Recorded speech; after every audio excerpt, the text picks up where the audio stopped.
मारीच ने रावण की बात सुन तो ली, लेकिन मन अब भी भय से कांप रहा था। उसे राम के दिव्य बाण की याद अब भी सीने में जलन की तरह महसूस होती थी। पर रावण के क्रोध और अहंकार के आगे वह विवश हो गया। वह बोला, अगर मृत्यु ही तुम्हारी इच्छा है रावण, तो आज मैं मृत्यु को ही चरण स्पर्श करने जा रहा हूँ। इतना कहकर उसने अपनी माया से एक अद्भुत दिव्य सोने के जैसे चमकते हुए हिरण का रूप धारण कर लिया, जिसका शरीर मानो सूर्य की किरणों से बना हो और आंखें चांद की तरह शीतल रोशनी जैसी चमकती हो।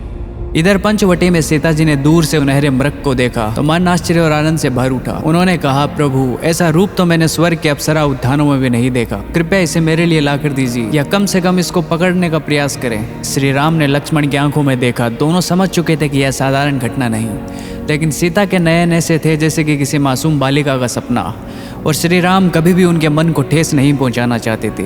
श्री राम ने मुस्कुराते हुए कहा, सीते, मैं प्रयास करूंगा, पर ध्यान रखना जब तक मैं लौट न जाऊं किसी भी परिस्थिति में आश्रम की मर्यादा न तोड़ना। लक्ष्मण ने कहा, भैया, मुझे संदेह है यह कोई मायावी छलावा है। पर श्री राम बोले, धर्म यह कहता है लक्ष्मण कि पत्नी के हृदय की इच्छा पति का पहला कर्तव्य होता है। यह कहकर राम निकल पड़े उसी मायावी हिरण के पीछे। यह वही क्षण था जहाँ त्रेता युग की सबसे बड़ी दुखद घटना शुरू हो रही थी और धर्म की परीक्षा अब कठोर होने वाली थी।